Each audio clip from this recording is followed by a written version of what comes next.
When we last saw Cappy, he was sitting on the Capitao roof, deciding whether or not he should give Casey one more chance. And it was the end of the world, hypothetically. What did he do? Hold that thought. The day after, Rusty realized his awesome living in the now plan wasn't so awesome, and he rushed to the chemistry lab to finish his extra credit, but no luck. Casey helped Rusty break into the lab to finish his project, where they ran into Cappy, who confirmed he wasn't grand romantic gesturing anytime soon. Casey was sad, but accepting. Then, we flashed back to the previous night and found out that Cappy was totally planning on going to Casey, until Evan reminded him that it didn't work out before, so what was different this time? Cappy looked torn, but he agreed with Evan. Then we saw Fisher making out with Rebecca, who tried to cover up her dirty misdeed, but Casey found out and confronted her. Casey opted to protect Ashley from the truth, but Rebecca didn't trust her, so she told Ashley what she did, and that Casey knew about it. There was fighting, there were dads, it was loud. Ash ultimately forgave Casey, but Fisher and Rebecca were still in the doghouse. Calvin decided to take it slow with his new boyfriend/closeted roommate Grant. They found sneaking around the house kind of difficult, so they snuck one town over where they ran into Evan getting his pour on waiting tables. It was awkward, but Evan and Calvin agreed to keep each other's secrets. Meanwhile, Rusty was trying to, be intimate with Jordan, but things kept getting in the way, like dads and gotcha games, and Rusty saying awkward things a lot. But getting all Mr. and Mrs. Smith got them all hot and heavy, and Rusty and Jordan finally did it. Things were going great for the lovebirds, but Jordan felt unfulfilled by college. Rusty thought lavaliering her might help, but it wasn't enough. And when that grant helped her get a photography internship in New York, Jordan left CRU. Rusty was devastated. They tried to stay friends, but it was too hard. So Rusty, Dale, and Calvin went to Comic-Con, where an angry Q from Star Trek helped Rusty get closure from Jordan and brought Dale back to God. Casey, meanwhile, also felt unfulfilled, so she decided to kick her ambition up a notch and join Panhellenic. She met uber-ambitious Catherine and battled with her over an undie run. Casey defeated Catherine and earned her respect in the process. Moving on.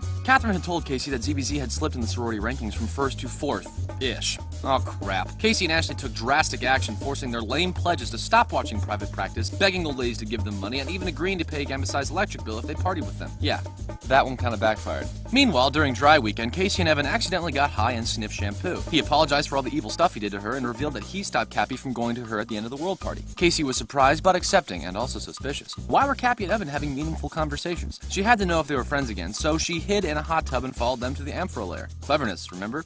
It looked like the Amphros were going to let Casey in, but she backed out because of the Goonies or something, and the trio decided to give their freshman year friendship another shot. Ashley decided to give Fisher a second chance, but not Rebecca, so Rebecca accused Ashley of punching feminism in the face. Then an ancient ZBZ sister reminded them of sisters before misters, and Rebecca got all vulnerable and confessed why she does messed up stuff, so Ashley forgave her. Rusty and Dale's friendship hit the skids when they competed over an engineering grant. Dale didn't think Rusty was a threat because the other nerds called him the Anchor, but then Rusty's wire grew back and his bulb lit up, so Dale canceled Thanksgiving and read Rusty's notes. Rusty felt betrayed. They got all up each other's faces and decided the only way to figure out who was better was to bang little metal robots into each other during the song from Karate Kid. Calvin reminded Rusty that science is all Dale has, so Rusty decided to be the better man and let Dale win. Meanwhile, Cappy tried to move on from Casey by dating a sexy townie named Lana, but he broke up with her when he realized he was dating a female version of himself. His KT brothers told him to stop being all dumb and conflicted and go after the girl of his dreams, so Cappy finally got off the figurative roof and told Casey he wanted to be with her, and Casey and Cappy got together. About freaking time, and aww.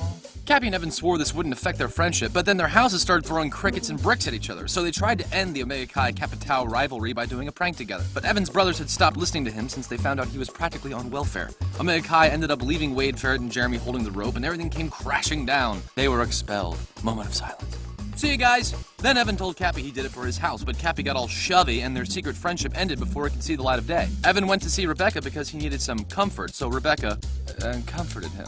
Meanwhile, ZBZ practiced hard to win Songfest until Catherine flashed her clipboard and killed their dance. Casey questioned Catherine's motives and chose ZBZ over a nifty job on Panhellenic and led ZBZ in a flash mob that totally rocked the competition. When Gamma Psi won anyway, ZBZ suspected foul play, so they snuck into the Gamma Psi house and found Catherine's clipboard. Evidence.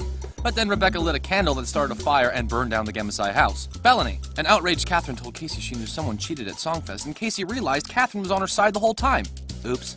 ZBZ made a pact never to tell anyone what happened, but everyone looked around nervously at each other. Are they all going to jail?